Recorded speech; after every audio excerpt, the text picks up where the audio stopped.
What's up guys, welcome back my YouTube channel. I will telling about top 2 ultra rare coin from East Africa. The 1942 East Africa 1 center coin is one of those fascinating pieces of numismatic history that quietly carries the story of an entire region, a colonial era, and the hardship of a world at war. This small bronze coin, simple at first glance, has traveled across decades with its own tale of culture, empire, and collector's value. Today, we dive into the full story of the 1942 East African 1 center, exploring its origin, its symbolic design, its mintage history, and how collectors view its value today. The coin belonged to the British colonial monetary system used in East Africa, a region that included Kenya, Uganda, Tanganyika, and Zanzibar under British administration.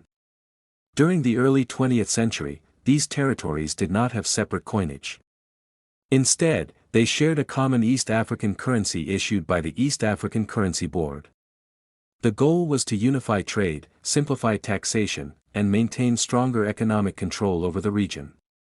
The 1-cent coin was one of the lower denominations, but in daily life it had real importance for local transactions, small purchases, and market exchanges. In 1942, the world was in the middle of the Second World War, and even coin production was affected. Many metals were redirected to military needs, while mints worked under pressure to maintain currency supplies for colonies where economic activity continued. The 1942 1-cent coin is instantly recognizable because of one signature feature, its circular hole in the center. This hole design is one of the reasons the East African coinage is so visually distinctive. The design choice wasn't purely aesthetic. The central hole made the coins easy to carry on strings, which was convenient for local communities. It also reduced metal use when metal supplies were scarce, especially during wartime. The British administration saw the holed coin as a practical and efficient way to conserve resources while still keeping the currency durable. The obverse of the coin features the crown portrait of King George VI, who ruled from 1936 to 1952. His titles appear around the rim, reinforcing the presence of British authority in the region. Coins from this era weren't just currency, they were subtle instruments of political messaging, reminding local populations that they were subjects of the British Empire. The portrait of George VI on the 1942 1 cent is particularly important historically.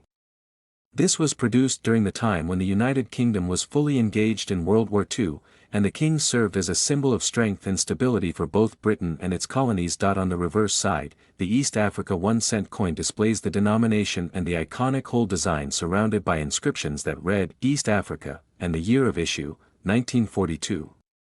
The inscription also includes the denomination, 1 cent, and the Arabic numeral at the bottom, bridging the region's diverse linguistic and cultural influences. The design reflects practicality mixed with artistic simplicity. It's not overly decorated, but its appearance is unmistakable and, for many collectors, quite beautiful. Because of the wartime era, production of the 1942 1 cent was large enough to meet economic needs but still limited by metal availability. These coins were minted in copper or bronze and struck at various mints depending on resource availability. Minting for East African coins often took place in Britain, particularly at the Royal Mint, though some years also saw production at overseas mints. Even in 1942, the minting process had to adapt to shortages and transportation challenges caused by the war. Despite the wide circulation the coin once enjoyed, surviving examples today vary in condition. Coins that were heavily used in daily trade often show smooth surfaces, worn portraits, and marks around the hole. Coins in fine or very fine condition are still collectible and commonly available. Examples in extremely fine or uncirculated grades are far scarcer and command higher value in the numismatic market. Collectors especially value coins that retain their original color and sharp details, with the king's portrait still well defined and the inscriptions clearly readable. When it comes to value, the 1942 East Africa 1 center coin is generally accessible for beginners, yet still interesting enough for advanced collectors. In circulated condition, the coin usually sells for a modest price, often between $1 and $5 depending on wear. Coins in better preservation, especially those with minimal wear, sharp edges, and rich original color, can fetch higher prices, typically ranging from $10 to $15. High-grade examples, particularly uncirculated coins, can go for even more. Some exceptional pieces, especially those certified by grading services, may reach values above $20 or $30. The value also varies slightly depending on the mint, rarity of the batch, and overall demand among collectors. The East African series has a loyal collector base because the coins combine colonial history with distinctive design. This makes the 1942 1 cent a great entry point for anyone interested in British colonial coinage or African monetary history. Many collectors also love completing year sets of East African hold coins, and 1942 is one of the popular years due to its wartime significance. The fact that the coin was minted during such a turbulent period in world history gives it extra character and historical weight. What makes this coin especially appealing is its connection to daily life in East Africa during the 1940s. People used this exact coin in small markets, on busy streets, and in local shops. It passed through the hands of farmers, traders, laborers, and families living under British colonial rule. Each piece carries silent stories of that era. For collectors today, holding a 1942 coin feels like holding a small piece of living history, preserving memories of a region that has since transformed dramatically. Even though its monetary value wasn't high back then, its historic value today is priceless to anyone who appreciates world coins.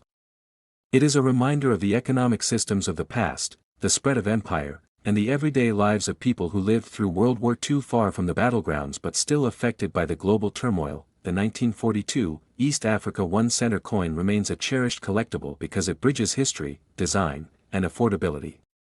Whether you are a new collector exploring world coins or an experienced numismatist completing a set, this coin offers a remarkable connection to the early 20th century. Its unique hold structure, its portrait of King George VI, its wartime origin, and its lasting charm continue to attract collectors around the globe. It stands as a tribute to a region's colonial past, a world at war, and a currency that once served millions of people across East Africa. Next coin. The 1951 East Africa 10 cents coin is a small bronze piece that carries the weight of a fascinating and complex history. Though humble in size and simple in design, this coin represents an era of dramatic political changes, colonial administration, and the cultural diversity of the East African region. Today, collectors around the world seek this coin not only for its numismatic value but also for the story it tells about life in East Africa during the mid-20th century. When we talk about East African coins, we are referring to a currency system that served several territories under British administration, including Kenya, Uganda, Tanganyika, and Zanzibar. These territories shared a unified monetary authority known as the East African Currency Board, often called the EACB. The board was responsible for issuing coins and banknotes from 1919 until the early 1960s, just before the wave of independence movements swept through the region. In many ways, the coins issued during that time, especially those from the 1940s and 1950s, reflect a world that was changing rapidly. The 1951 10 cents coin is made of bronze, giving it a warm, earthy color that still shines beautifully when found in good condition. It weighs about 5.6 grams and measures 25.5 millimeters in diameter. What makes the coin instantly recognizable is its distinctive central hole, a design element that sets East African coins apart from many others around the world. The circular hole was not just a stylistic choice. It was intended to help people differentiate coins by touch, making it easier for both locals and colonial administrators to identify denominations quickly. This feature also allowed multiple coins to be strung together for convenience, something that had practical value in everyday markets. On the obverse side of the 1951 10 cents coin, we find the portrait of King George VI, who served as the British monarch from 1936 until his passing in 1952. The portrait is dignified and regal, reflecting the style and engraving standards of the royal mint during that era. Around the portrait is the inscription, George VI King Emperor, a reminder that these territories were part of the British Empire. This inscription would disappear shortly after the king's death, making the coins from the final years of his reign historically notable for collectors. The reverse of the coin features the words East Africa at the top and 10 cents at the bottom, circling around the central hole. The date, 1951, sits proudly below the central circle. The design is simple but effective, showcasing the identity of the region while keeping the denomination clear and easy to read.